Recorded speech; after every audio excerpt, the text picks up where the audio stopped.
Greetings, my friends. My guest today is another longtime friend of mine. Her name is Glynna Goff, and I have known her since around 1986, maybe 1985 or so. We met from our mutual friend, Jose. At the time, Jose and I had this little local group. We called it an electro-folk group called Greenhouse. Glenna hung out with us for some of our rehearsals and some of the recordings and some of the shows that we did. Boy, those were some really crazy times. Hello, Glenna. Thank you for joining me today. Thank you. It's so great to be here. So just for a little nostalgia, I dug out my Glenna's Greenhouse birthday party cassette tape that was made for me, which has some of the Greenhouse top hits. Title track, She's Bitch. I think I remember that one. Wasn't it like, she's a bitch, she's a thief, she's a liar? Am I right? Is that how that one went? Anyway, I haven't heard this in forever because I don't have a cassette player anymore, but I'm not getting rid of this. This is like amazing. Oh, yes, I remember that song. How embarrassing. Nowadays, I would never write a song like that. Not with words like that, anyway. Before we move on, let me give you a little background on Glenna. So I'm going to read this because I want to get everything correct. Glenna is a dancer, a choreographer, an actress, and a director. She works in local theater in and around Mount Vernon, Washington. Glenna, you have come a long way since the 1980s when we used to hang out. You've really accomplished a lot. If my memory is correct, you started out as a dancer. Please give us a brief history of your early beginnings. Well, I wanted to dance from the age of 3. I knew I wanted to dance. And by the time I was 4, I knew I was losing out on time. I was like, I needed to get into dance. So I finally started dancing at 5 with ballet, which most dancers start out with. By the time I was in high school, I knew that ballet just didn't have the vocabulary I needed to express what I wanted to express. So I started taking some jazz and modern classes. In my early 20s, I went and I was able to study at the Martha Graham School of Dance in New York City, which was amazing. She was one of my idols. She was already passed away by then, but still it was pretty great to study at her school with some of her disciples like Pearl Lang. And I continued to dance through college and dance professionally. Yeah. When did you first begin acting, and what was the first play you were in? Rick, I don't even know if I remember the first play. Oh, wait, maybe. Okay, so I was creating things to perform all the time from a very young age. But my first, I think, official play might have been in 5th grade when we did, it was a play about aliens coming to Earth, and we landed in and we went to a library and found Mother Goose rhymes and thought this was sort of like the manifesto of life on Earth. And when we read that cows could jump over the moon, we knew we would not be able to invade Earth. I was one of the Martians, aliens. And we left. So that might have been my first play. But I also was very fortunate. I took acting lessons. I would get on the bus every Saturday morning and head down to South Coast Conservatory and took acting lessons for many years, all through a certain age in elementary school and junior high. Tell me about your education. Where did you study dance and acting, and did this include choreography? Well, I had a fabulous ballet teacher growing up who was really invested in me as a dancer, and she was a professional dancer at one time, a professional ballet dancer, and she was so wonderful, followed my career up until she passed away. But I also took classes at which it was Santa Ana College and then Rancho Santiago College, and I did a lot of community college classes because that was cheap. And as I told you, studied in the Martha Graham School. And then I also, with acting, as I said, I did classes for many years growing up at South Coast Rep. And then for a few years, there was a wonderful conservatory, the Professional Actors Conservatory.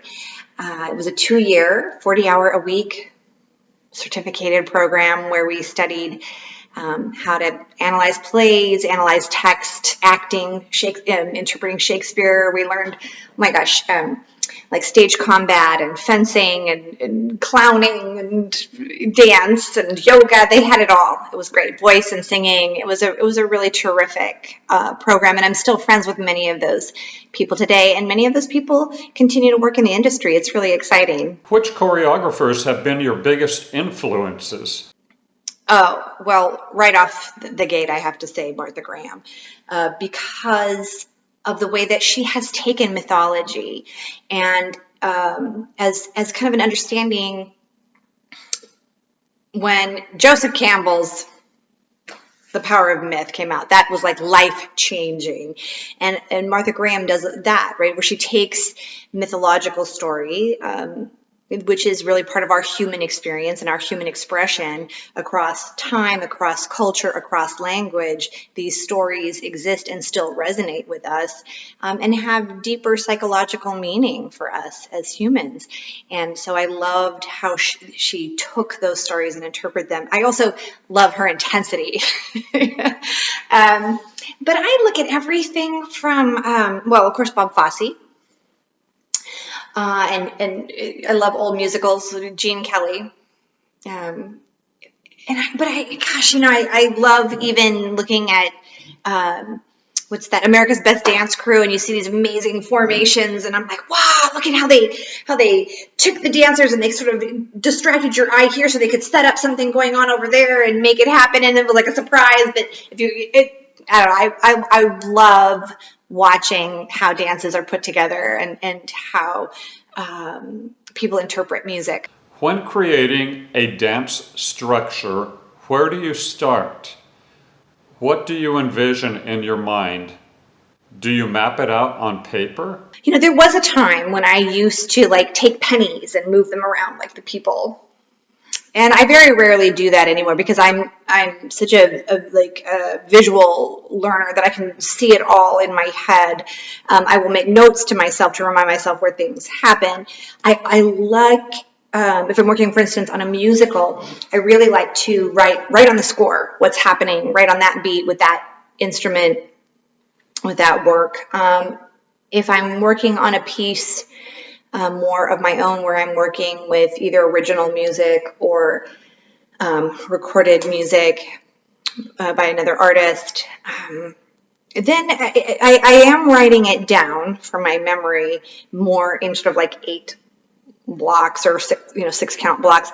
But really, I'm always trying to think about telling the story, whatever that is, whether it's a musical, and how does this dance within the show further the story and the relationships within it, or if it's something that I'm trying to express, then what is it that I'm trying to highlight, and making sure I really look at focus a lot, both with like visual focus if we're all looking, but also what movements are going to give the focus that I need to give.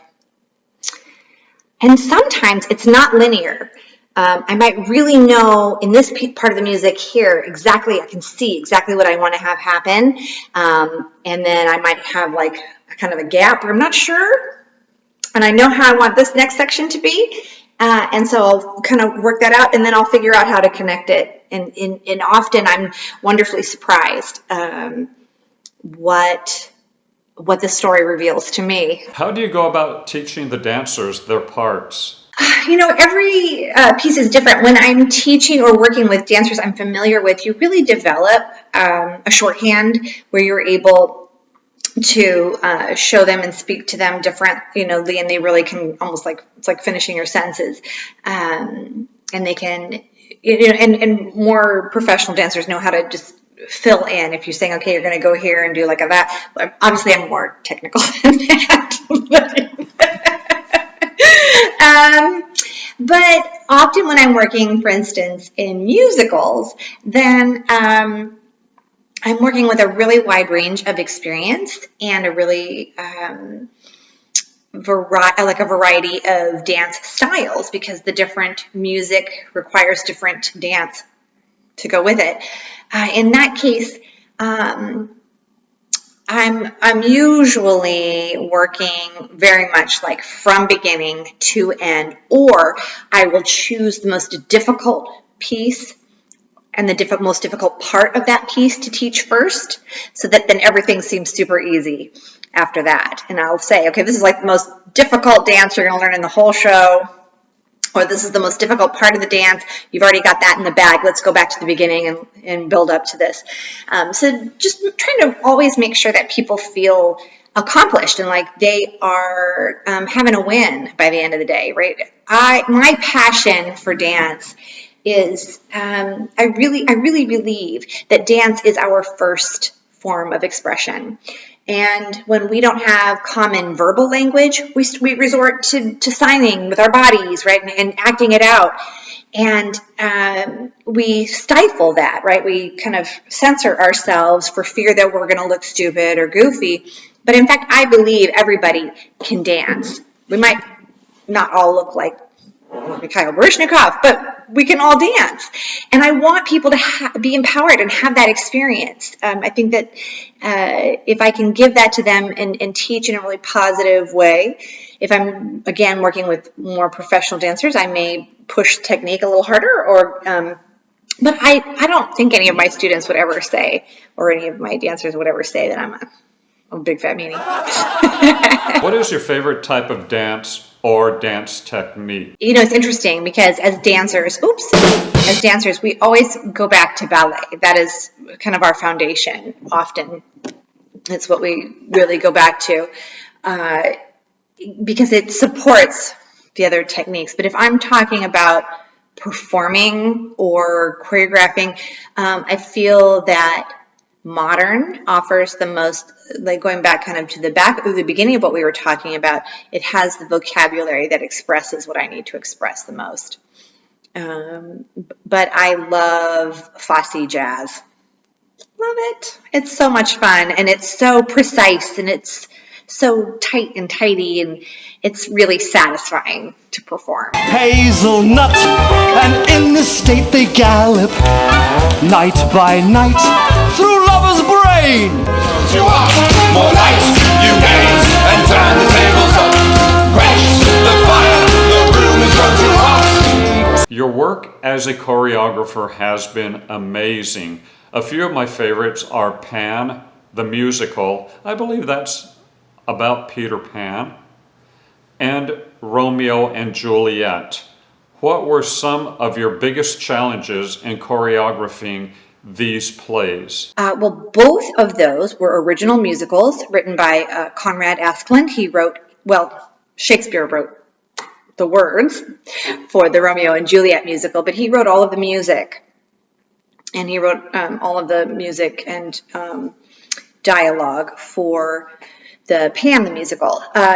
I really like that because I often when you're doing an established musical, there are certain dances that people want to see, or the director wants you to copy that choreography, and that's not a whole lot of fun as a choreographer to do, to try and imitate. But sometimes, though, it like behooves you to give something of that flavor. An example might be, and maybe if you choreograph West Side Story, you want to put something in there that feels a little bit like Jerome Robbins. You don't want to completely throw all of that out because it's just part of the history of that show, of that piece. Again, so Pan, for instance, the musical, we were working with a really wide range of ages because of all the kids, right? We've got all the lost boys, and so working with a wide range of ages. was maybe a challenge, but not in a bad way. I enjoy that. And we had a really fun kind of sort of 80s Adamant, verging on punk kind of number for the Lost Boys. That was really fun. And the kids wound up really liking that one. Romeo and Juliet was just a huge cast, and all those period costumes, and fitting that all on a small stage, and kind of giving some period feeling dance on this tiny stage and these large costumes. That was probably the biggest challenge with that show, but I felt that was a really satisfying show to work on. We don't want you. That's what boys. What were the rewards? For me, always the rewards are the reactions of the performers. I gave you that example of that number with the Lost Boys. And just taking these kids and giving them these really powerful movements, these really, you could see like they were so excited to really put that on their bodies and feel strong and powerful. That to me is always the biggest reward, when you can find movement that makes the performer feel good and empowered, these can express a lot of different emotions, but that's always, and tells the story, right? Because it's relating, they're able to continue their character through that movement, and really find another level of their character that they would not have were this not a musical, were it just a straight stage play. And often it empowers them to go on later to realize that they have a lot more expression in their bodies than they knew.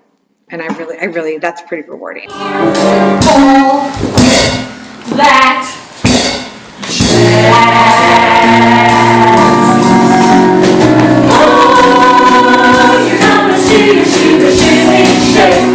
and all that jazz.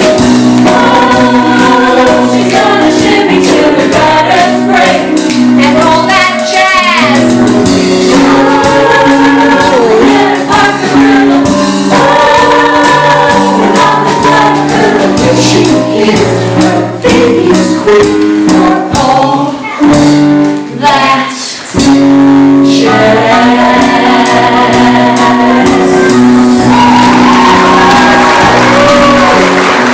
Choreographed the Anacortes Community Theater production of Chicago, and you also starred as Velma Kelly. What are some of the pressures and thrills of starring in something you choreographed? Chicago, just a dream come true. That show. It's so brilliantly crafted. So the whole story takes place basically inside a traditional vaudeville show, and each number within that play represents something that you would have seen in a traditional vaudeville show, and some of those numbers are really made to reflect like Eddie Cantor and other people that were famous on the vaudeville circuit. I loved getting to tell that story, getting to use very Fosse-esque choreography, and then playing Velma Kelly. I mean, like, holy cow. And the originators of those roles, so Gwen Verdon, Bob Fosse's wife, and Chita Rivera, were not young women when they created those roles. So that, and I think I was like 41, 42, so I didn't feel too bad. It was so exciting. It was just such an exciting project to work on. And that show is really strung together from number to number with just a little bit of dialogue in between each number. So I wasn't the director, but my work had a huge influence on the shape of that show.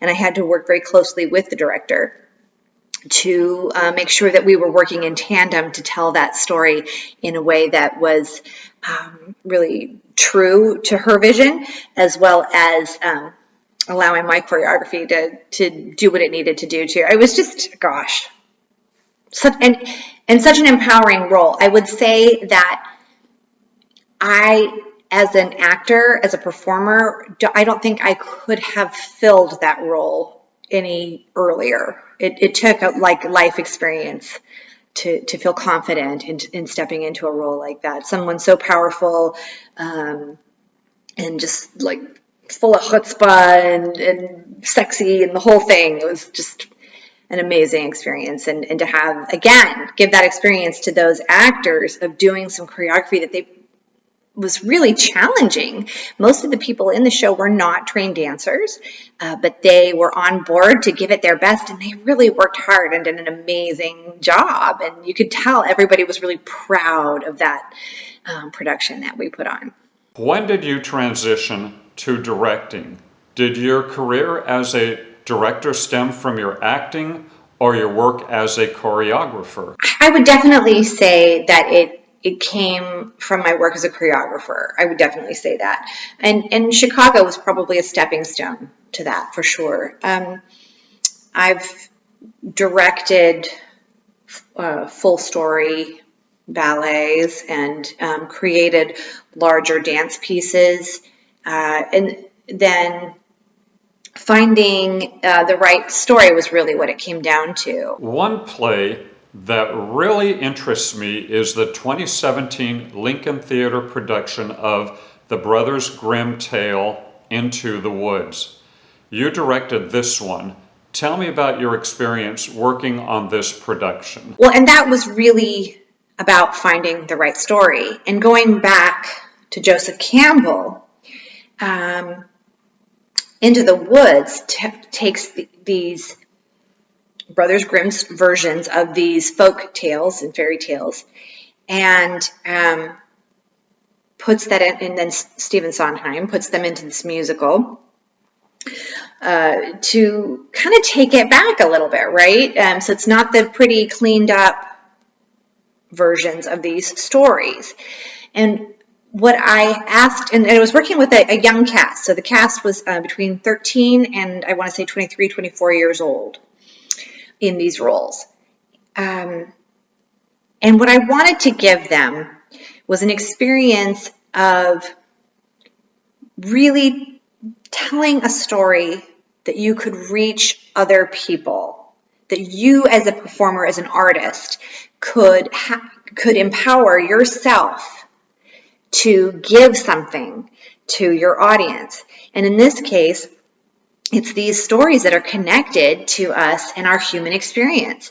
And I had each one of them research the origins of their stories, what different versions were there in other cultures and other languages. And it's so surprising how these stories, none of them are singular to the Brothers Grimm. Again, because we resonate. How many moms, how many parents want to lock their daughters up in a tower and protect them and keep them from getting their hearts broken and being hurt in the world? How many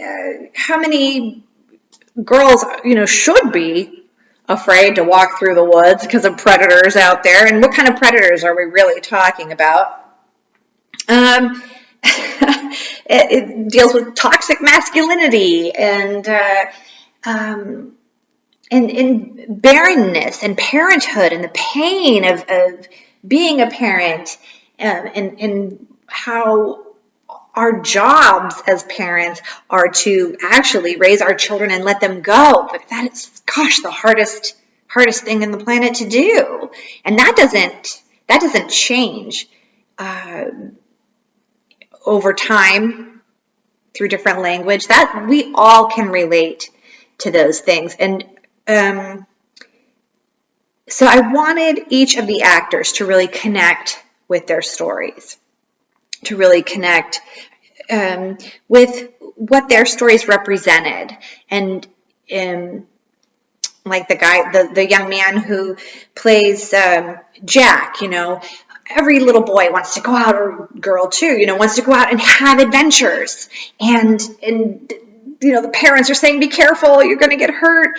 But, they got all this energy. What are they going to do? They're going to go out and find the giant and slay the giant, but then there's consequences to slaying the giant. It was the perfect vehicle for me to tell that story, to give that experience to those actors, to empower them to now go to know that they have that within them to share that kind of experience with others. And I feel like the audience was really resonated with that. I am most intrigued by your starring role in the 2019 production of Silent Sky.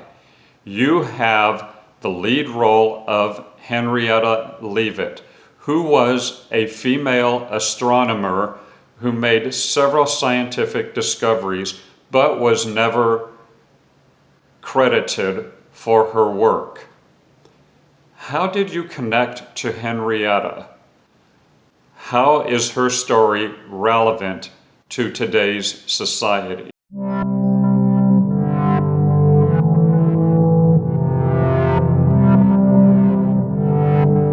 You know, I really resonated with Henrietta because she was so passionate about what she was doing. She was so passionate about her research and about her work. And I could resonate with that because clearly I'm sitting here. I'm very passionate about my work. And she was, she understood that her work was she was working on the stepping stones of the work that came before her, and her work would launch the work after her. And I feel that same way, you know, like you asked me, who are some of my favorite choreographers? And I look at old movies and I look at Martha Graham, who was such a pioneer in her time. And I'm looking at younger people now, and they don't even maybe always understand the references that they're working from. But we build on, you know, art builds on the influences that have come before, and we have this sort of creative collective that we draw from. And clearly science has a similar lineage kind of experience. It's fascinating to think that, so the story being that these women were at Harvard University working, doing immense amounts of research, but were never allowed to look through the telescope because they were women. All they were allowed to do were to look at photographic plates that had been taken with the telescope, and then they make these incredible discoveries.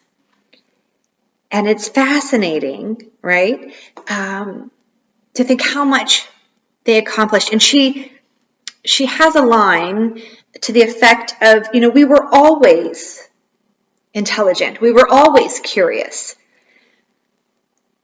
It's just about giving women, or whatever demographic that you want to discuss, that is not with privilege, to give them that opportunity. How do you mentally prepare for a role like Henrietta Leavitt? You know, Henrietta was a really interesting character to play because she's historical. And the woman who played my sister and I spent a lot of time kind of talking about our relationship and our roles. And some of the difficulties she was having was we never see her life outside of her relationship with Henrietta. And that was kind of a crux for her kind of finding her character. But with Henrietta, I think, again, what I really focused on was her passion for her work, fighting for the opportunity to get to do this work, fighting against a patriarchal system, a white patriarchal system, to be able to show that she had the intelligence, she had the curiosity, and more than that, just the belief in herself. And I think we can all resonate with that a little bit, of sometimes we don't always have that self-belief. Are you currently working on any new projects, or do you have anything coming up soon? Well, I was supposed to direct a production of Shakespeare's Henry V this summer, 2020. But of course, theaters have shut down. So it is currently slated for the 2021 season of the Shakespeare Northwest Festival, Shakespeare Festival. So that I'm hoping that we took all the time to cast it and have our first read through, and then it became very clear that it was just not going to be a safe time to get actors together. So we're hoping that all of those actors will still be available next summer and interested in playing those roles, because I'm really excited about the cast that I have to work with. And I feel it's a timely play in that I think there is a strong message about government with the good of the people in mind versus government with self-interest in mind. I mean, it was a propaganda piece in its time. We've got the French court that are clearly, I mean, literally sick. The French king is mentally ill historically. So it's a court full of sickness and greed and self-interest. And then we have King Henry V, who is a very religious Catholic king, wanting to make amends for his earlier kind of wild life and lead with heart and truth and love and ethics, and putting himself in really often difficult decision-making positions to stay true to those ethics, even when it's his friends who are behaving unethically. So I think there's a lot there about what is possible. What is possible with healthy, caring leadership, true leadership versus self-interested rulers.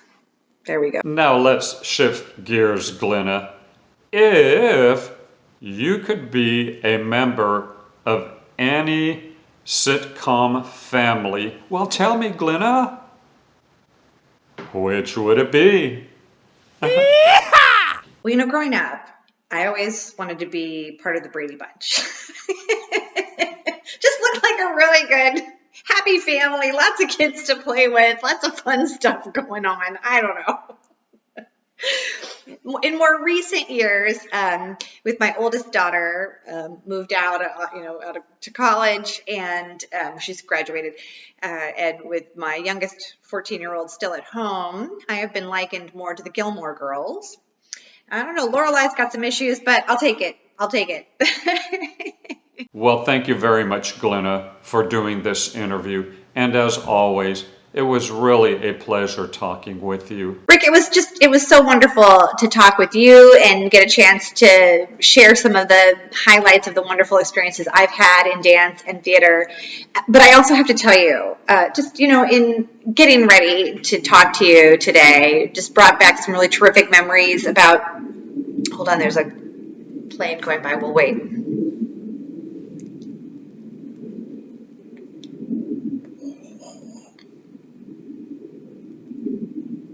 It's a big plane. Takes a while. And then, just FYI, that is my Into the Woods poster from my show that I directed. So what I was wanting to say was, in getting ready to talk with you today, I was remembering just what a great time it was to be an artist in the late 80s in Southern California. There were so many great clubs, the Golden Bear and Safari Sam's and the Doll Hut. And okay, am I wrong? Tell me if I'm remembering this correctly. Did Lincoln Greenhouse play at Finally a Unicorn? And if so, I'm pretty sure I was a go-go dancer for you guys. So how fun is that? But it was just, I don't know, there was so much great art and theater and music and dance and sort of site-specific things popping up at that time. It was just a really great time to be an artist in Southern California. So I really, I don't know, I had a great time kind of remembering some of the wonderful opportunities that we had at that, So it's great to catch up with you, and take care. Yes, Greenhouse did play Finally a Unicorn, And you were a go-go dancer. Gee, one of the best go-go dancers we ever had in our shows. As a matter of fact, I believe we had 2 go-go dancers in that show. The other one was Kelly Hake. You may remember her.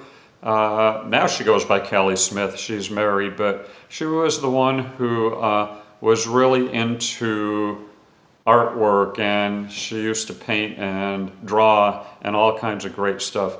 But anyway, though, thank you so much again, Glenna. I have really enjoyed just talking with you and remembering so many fun things we did back in the 1980s. Thank you, Glenna.